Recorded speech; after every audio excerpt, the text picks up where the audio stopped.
సరే విధ్వంసం విధ్వంసం అంటున్నారు సార్. జనరల్గా ఈ మాట ఎక్కువగా వింటూ ఉంటాం. ఏం చేశారు జగన్ గారు? విధ్వంసం ఏ రకంగా చేశారు? ఇప్పుడు ఆయన ఇచ్చిన నవరత్నాలు తప్పంటారా లేకపోతే ఏంటి? నవరత్నాలు ఇవ్వడం, నవరత్నాలు ఇస్తే అసలు ఏవి విధ్వంసం లేదంటారా ఏంటి? అది కాదు కదా.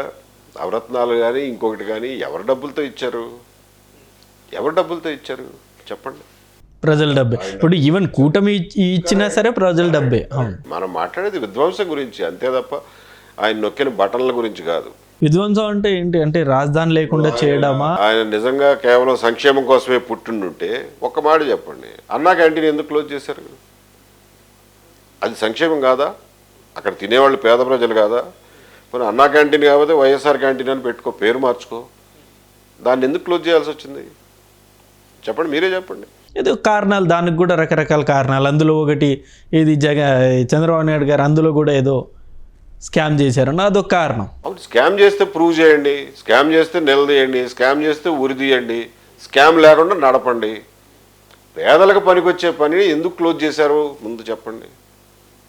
మీరు ఫస్ట్ బటన్ నొక్కే ముందు చేసిన పని దీన్ని క్లోజ్ చేయడం ఎందుకు అవసరమే వచ్చింది? దానికి అయ్యే ఖర్చు ఎంత? 200-300 కోట్లు. ఆ డబ్బులు మరి ఇన్ని లక్షల కోట్లు నేను సంక్షేమానికి ఖర్చు పెట్టాను అంటున్నారు. ఆ 200 కోట్లు మీకు ఎక్కడ తక్కువ పడింది? సో పేదల సంక్షేమం ధ్యేయం కాదు అని అనడానికి ఈ ఒక్క ఉదాహరణ చాలు. అన్నా క్యాంటీన్ క్లోజ్ చేయడం ఒక్క ఉదాహరణ చాలు. సరే, అంతకుముందు పండగ కానుక అని చెప్పి ఏదో రంజాన్ తోఫా అని ఇంకోటి సంక్రాంతికి, రంజాన్కి, క్రిస్మస్కి ఇచ్చేవాళ్ళు. అదెంత పాపం 100 రూపాయలు 200 రూపాయల కిట్టు పేదలకు ఇచ్చేది. అది ఆపాల్సిన అవసరం ఏమొచ్చింది మీకు చెప్పండి? మీరు ఇచ్చే మీరు చేసే మీరు చేయండి, దాన్ని కాదంటలా. వీటిని ఆపాల్సిన పని ఏంటి? వాటి ప్లేస్లోనే ఎవ్రీ మంత్ ఎంతో కొంత ప్రజల అకౌంట్లో డబ్బులు వేస్తూ వచ్చారు కదా సార్. ఇప్పుడు లాస్ట్లో ఎలక్షన్ టైంలో జగన్ గారు చెప్పిన ప్రతి ఇంటికి 1,00,000 రూపాయలు చొప్పున మనం ఏదో ఒక రకంగా హెల్ప్ చేశామని. కరెక్ట్. సో ఆయన హెల్ప్ చేశాడు, ఆయన ముందు ఉన్న వాళ్ళు హెల్ప్ చేశారు, ఆయన తర్వాత వచ్చేవాళ్ళు హెల్ప్ చేస్తారు. ఇన్ఫ్లేషన్ బట్టి రూపాయి మారకం విలువ తగ్గిన కొద్దీ ఆ అమౌంట్ పెరుగుతుంది, నంబర్స్ పెరుగుతాయి తప్ప ప్రజల జీవితాల్లో పెద్ద మార్పులే వచ్చావు దానివల్ల. అది వేరే విషయం.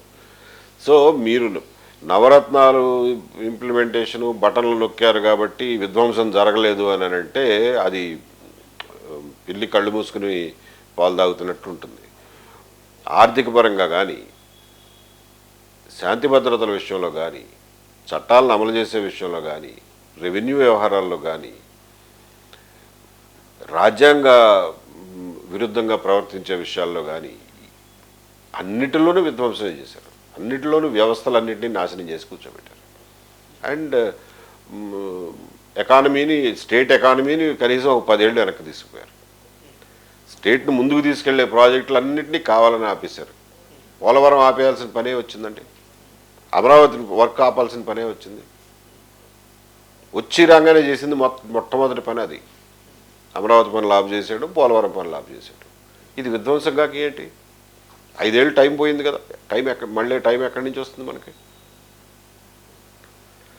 అవి చూడకుండా నవరత్నాలు అది ఇదని చెప్పి అందులో ఒక 70% స్కీములు సెంట్రల్ గవర్నమెంట్ నుంచి వచ్చేవే. వాటికి పేర్లు మార్చుకోవడమే తప్ప ప్రతి గవర్నమెంట్ ఇంప్లిమెంట్ చేసేవే. అవి గోరుముద్ద అంటారు, అది సెంట్రల్ గవర్నమెంట్ నుంచి వచ్చేదే. మధ్యాహ్న భోజన పథకం ఈయన చిక్కీ అంటాడు, లేదా ఇంకొకటి అంటాడు, అది సెంట్రల్ గవర్నమెంట్ నుంచి వచ్చేది. సర్వశిక్ష అభియాన్ నుంచి వచ్చే డబ్బులు.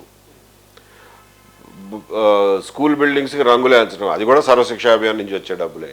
ఆ బెల్ట్లు, బట్టలు, పుస్తకాలు కొనివ్వటం, యూనిఫామ్లు కొనివ్వటం, అవన్నీ సెంట్రల్ గవర్నమెంట్ డబ్బులే. అదేమి వీళ్ళు స్టేట్ గవర్నమెంట్ డబ్బులు కూడా కాదు అవి. ఈ గవర్నమెంట్లోనూ ఎగ్జాక్ట్లీ అదే ఇంప్లిమెంట్ చేస్తారు. దాని స్కీమ్కి వేరే పేరు పెట్టుండొచ్చు. సో సెంట్రల్ గవర్నమెంట్ నుంచి ఎప్పటి నుంచో నడుస్తున్నటువంటి స్కీముకి పేర్లు మార్చి దాన్ని ఏదో మా ఫ్లాగ్షిప్ స్కీమ్ అని చెప్పి దాని మీద బెల్ట్ల మీద కూడా, పిల్లలు కట్టుకునే బెల్ట్ల మీద కూడా దాని బొమ్మలు వేయించుకుని జగనన్న కానుక. ఏంటండి కానుక? ఏంటండి ఇది? ఒక అసహ్యకరమైనటువంటి మాట.